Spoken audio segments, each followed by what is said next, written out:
Welcome to the Foreign Office. We will now have a brief press conference with statements of Johann Wadephul, Foreign Minister of Germany, and his Nigerian counterpart, Foreign Minister Tuggar, followed by a few questions. Great pleasure to have you once again here. You are the former ambassador of your country to Berlin, so this is your home city in a way. Welcome back. Meine sehr verehrten Damen und Herren. Ladies and gentlemen, Europe and Africa are separated by only 14 kilometers, and in a world which is growing increasingly together and a world order that is at the same time increasingly differentiating, we need one another. Only then can we tackle the big global challenges together. In this world, in times of change that I just described, Nigeria is a key partner to Germany. And not only that, Nigeria is a true heavyweight, both economically and politically, with leadership that extends far beyond Western Africa. Only 3 days after Nigeria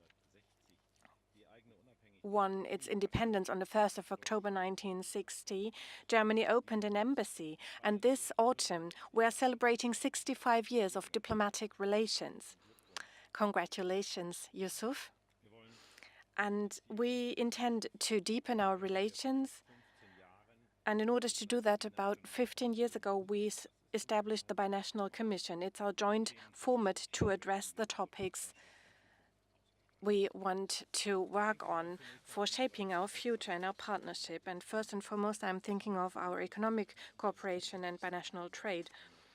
Trade between our countries has strongly increased last year, but our potential is still not fully tapped. So it is great to see that Nigeria and Germany will be signing a number of economic agreements today, from tapping natural resources to pharmaceuticals and the storage of biometrical data. This will also create new stimulus for growth. Our goal is that even more German companies become active and do business in Nigeria.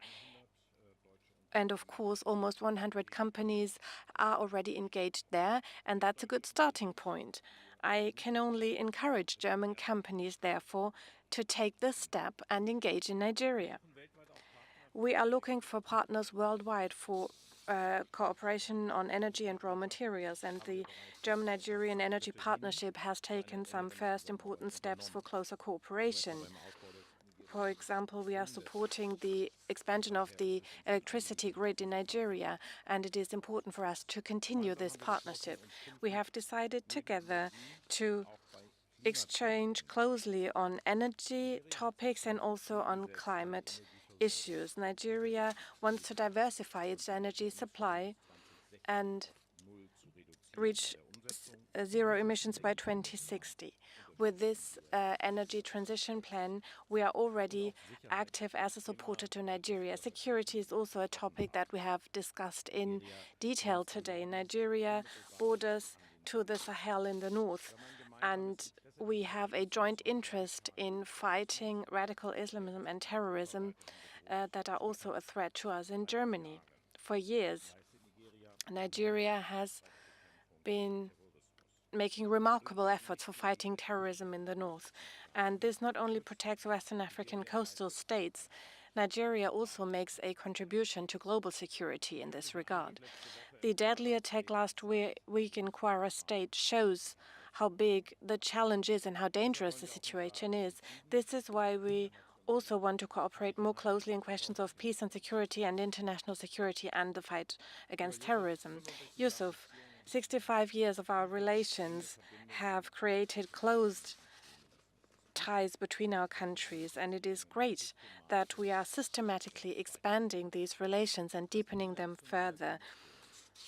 The Binational Commission is now meeting for the 5th time since it was created, bringing together experts from Germany and Nigeria. And that shows that things are moving forward, not only in political terms, but also in terms of the economy and civil society. 65 years. Married couples in Germany would now celebrate their iron wedding anniversary, as we call it.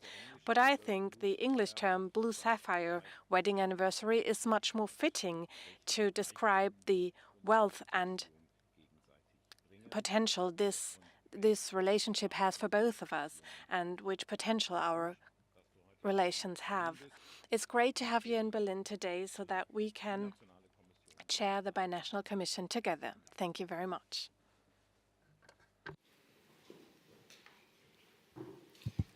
Thank you. Thank you very much. A very good morning to you all.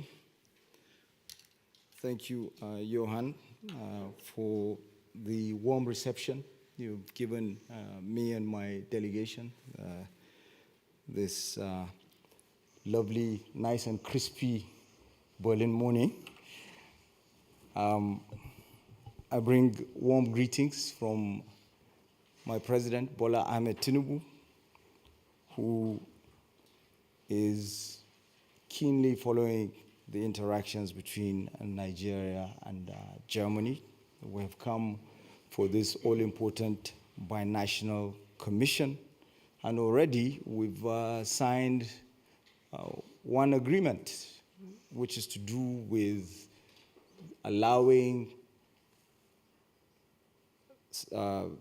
spouses of diplomats to work in each other's countries. So already we're off to a very good start. The Binational Commission is celebrating its 14th year. It's something that has been going on for quite some time. We have 5 working groups that have been working assiduously, and this is the culmination of the good work they've put up. So there are different areas, 5 specific areas: security and defense cooperation, where we have been collaborating. And of course, Germany and Nigeria are leaders on each other's, on both continents, in Europe and in Africa. And there are newer threats, what you call newer threats: cybersecurity, border management, financial activities, illicit flows, and so forth.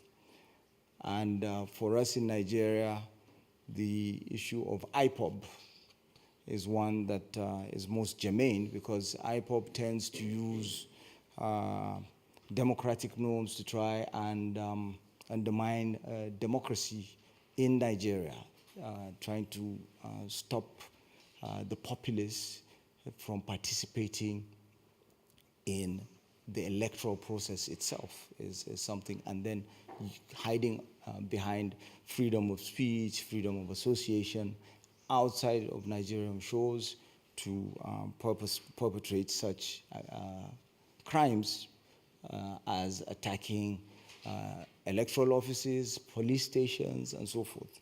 It's something that we keenly look to continue to work with other countries to stave off, to bring an end to.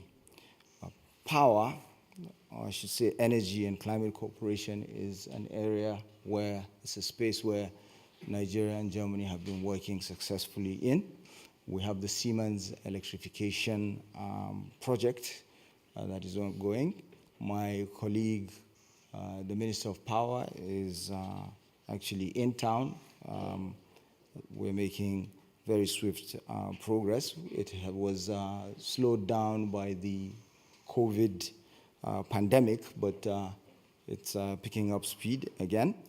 And importantly, Germany has had a hydrogen office in Abuja, and we're happy to see that we're making progress on our own side in developing a national strategy on hydrogen with Germany's assistance. And this is very important for us, for the future, for energy, for global energy, and for us to be able to export green hydrogen down the line. So we're happy with that. Our economic relations trade as of 2024 stood at about 3 billion euros. There's much, much more potential to do more. And the engagement we've had with Minister Wadephul this morning included discussions around working together on lithium, on copper, on what you would refer to as electro minerals. And we seek to make progress. This is an area where Germany is strong at, and Nigeria is a willing partner. It would create jobs for millions of Nigerians if done the right way. It has a multiplier effect. We add on 1 million graduates every year. It's a nation of 230 million people, so you can imagine, and it's a youthful population. So the more jobs we create, the better. And I think in total it's about 3 million job seekers that we're adding every year, not just the graduates. So quite recently, we were taken off the gray list of the Financial Action Task Force. It is a very encouraging development for potential investors in Nigeria, for the Mittelstands we've been trying to attract. And of course, we have a lot of German businesses that are already doing remarkable things. I talked about electro minerals, so critical minerals, rare earths. We already have a German player that is doing a lot in terms of satellite survey exploration. And there's a lot, therefore, to build on. So we're looking at what already exists, and it's for the governments to support what is going on. And we do this, of course, based on the collaboration between research centers, between think tanks, and even on the margins of the Binational Commission, we have a segment where Nigerian and German think tanks are interacting. They have an interactive session that is going on, and it's something that has existed. This is not the first time this is happening, but it is off of the interactions of such researchers, such think tanks, that we would influence policy, meaningful policy for both countries. On regional and global issues, just as Minister Wadephul has mentioned, we work closely with each other. We are both for the reform of the United Nations Security Council. On the African side, we've got the Ezulwini Consensus, but Nigeria is advocating also for text-based negotiation, and it's something that Germany is also amenable to. So we hope to progress that. This is the 21st century. The structure that existed, that was designed for the 20th century, requires that reform. And we do have reciprocal support agreements between the two countries where we agree to support each other's candidacies and candidatures on the global stage. We are both concerned about the situation in Sudan. We're all aware of what is going on currently in El Fasher, the humanitarian crisis, and it's something that we're both in agreement we should work together with other countries to find a solution. It's being labeled the greatest humanitarian crisis in the world.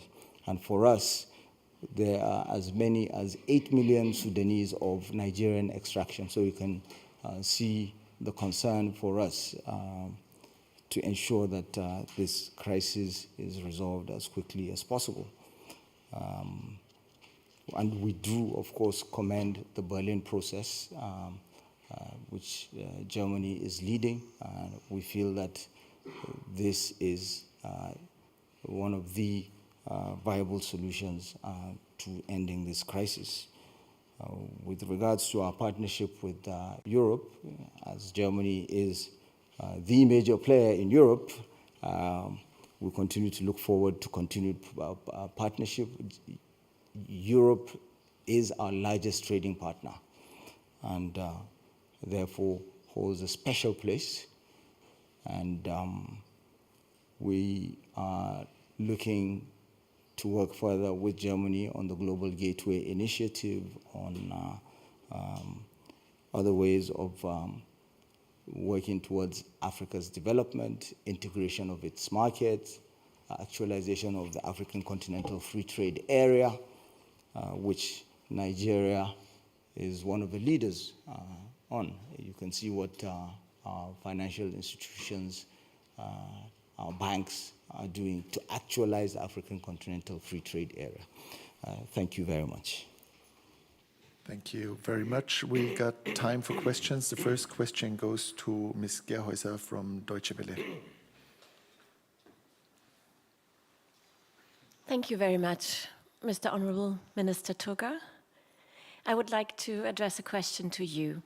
The world is listening what comes out of a US president, its menaces, its allegations, its threats. How do you react here in Berlin with a strong partner at your side? Well, I react by showing you what we have. I think the document that we came along with is what I want to show her. What we've done is we've articulated what our Constitution says about religious freedom, what our federal laws say about religious freedom, and no, not this. It's inside. No. This. Nigeria's constitutional commitment to religious freedom and rule of law. All the answers are in there. And this is what guides us. And this is what shows that it's impossible for there to be a religious persecution that can be supported in any way, shape, or form by the government of Nigeria at any level, be it federal, be it regional, be it local. It's impossible. And our laws are there, and all the answers lie in this. And what we are trying to make the world understand is that we should not create another Sudan. Nigeria has a population of 230 million souls. It's the largest democracy on the African continent. It's the largest country on the continent. We've seen what has happened with Sudan, with agitations for the partitioning of Sudan based on religion, based on tribal sentiments. And you can see the crisis, even when the partitioning was done according to religion or according to tribe. We're today talking about how to resolve crisis, not only in Sudan, northern Sudan, but also in southern Sudan. So it's important. And who gets left behind to work towards resolving such problems? It's us. It's the African countries. It's countries like Nigeria that is a member of the African Union's Peace and Security Council. So this is what I have to say. I will share this copy with you. Thank you very much. Dankeschön. Die zweite Frage stellt Jörg Blank von der DPA. Jörg Blank from DPA asks the next question.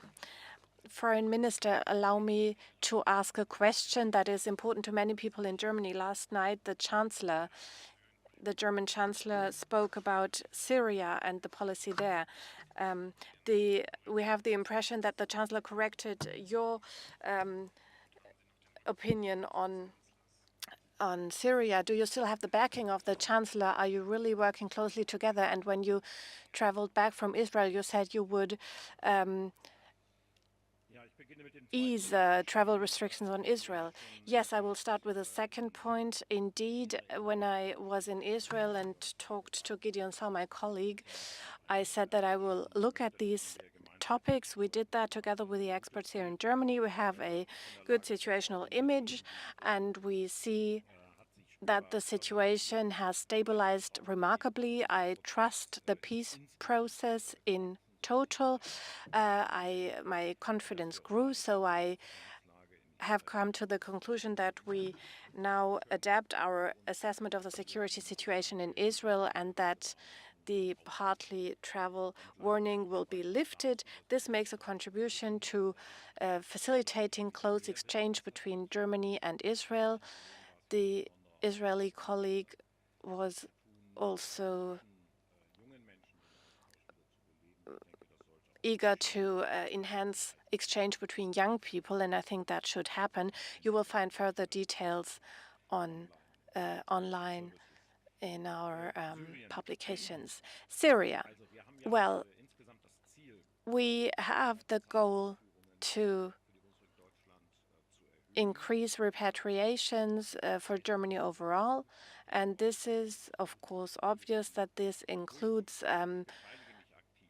repatriations and returns to Syria. I'm actively involved in doing so, and we've done the same with Afghanistan. We are focusing mainly on criminals. Up to now, we have not succeeded in doing that for Syria yet, but we are working on it, and it was one of the topics in my discussions I had in Syria with the president and the foreign minister and the prime minister.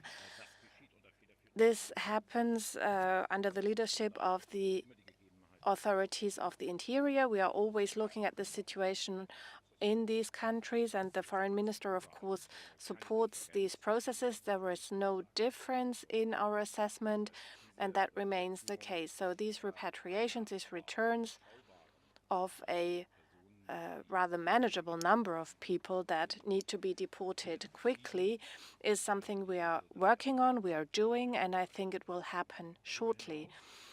Beyond that, we are working at full speed on making it possible that a larger number of Syrians return to their home countries. And I spoke about this in a devastated city area. We are talking about voluntary returns now.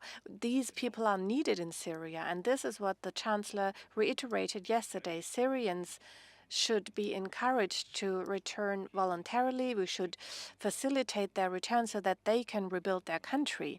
And so we fully share the same opinion and assessment of the situation. We need close cooperation for that. You have seen that in Damascus, we have agreed that we will establish the German-Syrian Economic Council. So the Syrian colleague will come to Germany. We will both chair that meeting, and we will work in concrete terms on giving this country an opportunity to develop, and that we rebuild such devastated cities and districts. It will take some time, and this is only one part of the picture. Damascus is not the most damaged city in Syria. It probably is Aleppo, where Americans, Russians, and the Assad regime together had bombed the country and truly turned this into an apocalyptic scene. It continues to look that way, and as long as it is the case, that is the case, it will be difficult to, and I said this on the ground, to enable people a decent life there. But of course, Syrians themselves need to rebuild their country, and they will need, of course, our support, and this is what I'm working on. So in parallel to returns of people or deportations of people who have no right to stay in Germany and have lost the right to stay here because they committed crimes and are dangerous, this is one side of the coin. The Foreign Office works on this constructively, and on the other hand, we want to work with Syria in partnership to make sure that people have the opportunity to rebuild their country themselves. This is the way forward, and it is not a question that is only in a black and white mode. These are processes.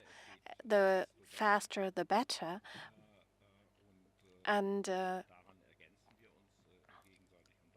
we work together on this, complementing each other. The next question comes from Sina Schweigler, Süddeutsche Zeitung. Thank you. Mr. Wadephul, again, a question on this. will you have to correct your statements on Syria in the CDU parliamentary group today? And do you think that your biggest opponents are members of your own party?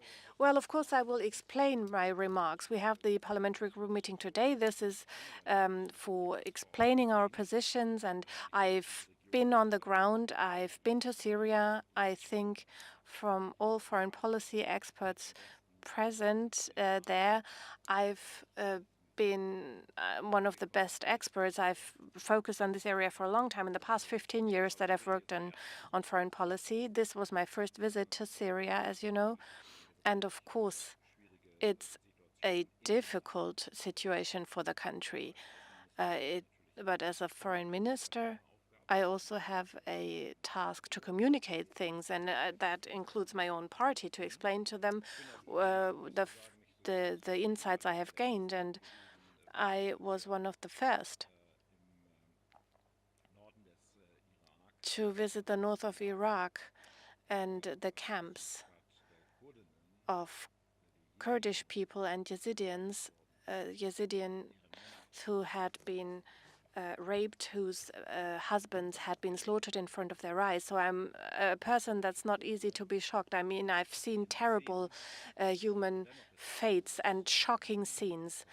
And when you stand there in Damascus and you see something like that, it still makes an impression on me. And if you take into account that other cities, Aleppo or Homs, look the same or worse, it gives you a feeling for what the situation on the ground looks like. So we need to discuss this, of course. These are, of course, legitimate interests that Germany, which has shown great hospitality to many Syrians, Germany also needs to count on the fact that the people whom we welcomed here and German taxpayers paid for their stay, that when it is possible and when they have not found a job and a home here, that they return to their country. This is a normal thing. And making it possible, facilitating this, and at the same time say that if it doesn't happen on a voluntary basis, there is also a possibility to do this from the state side is, of course, obvious. But once again, it is a process. We're working on it together, and we, of course, have to take into account the situation on the ground. And this is all I said, not more, not less. Man from DTS Newswire. Yeah, Mr. Tuggar, you have talked about the security situation in Nigeria with Mr. Wadephul, and do you hope that Germany becomes even more involved in that issue, and were there specific contributions from Germany towards that? Thank you. What we have always advocated for is for our partners outside of Africa to key into organically developed frameworks for tackling these challenges, security challenges and other challenges. So you can see that what currently exists is the multinational joint task force. For instance, with regards to the Boko Haram conflict, which affects northeastern Nigeria. It's a partnership between Nigeria, Niger, Chad, Cameroon, and Republic of Benin to our west is also part of that MNJTF. We also have, of course, other frameworks such as the Accra Initiative that is working with us and trying to see if it can transition to becoming another multinational joint task force. You can see also the successes of ECOMOG in the past, where ECOWAS, led by Nigeria, I might add, was able to tackle successfully the challenges that Sierra Leone and Liberia had in the past, and even some of the challenges that Côte d'Ivoire had. So when our partners key into these initiatives that are homegrown as opposed to applying what they feel is the solution, it works better. And we're happy to say that Germany has been working with us. And so within ECOWAS itself, we've got the Standby Force initiative, which seeks to have a standing force that would tackle these sort of challenges. And of course, the African Union also has such an initiative. Nigeria recently signed an agreement with the African Union for the sea lifts, so that Nigeria would be the country that deploys its equipment, its vessels to move the standby force that has been created by the African Union for peacekeeping. And when it comes to peacekeeping, we have an impeccable record. Out of, I would say, about 60 or so peacekeeping missions that the UN has had since inception. I believe we've participated in as many as 51 or so. There you go. Thank you very much. Vielen Dank. Thank you.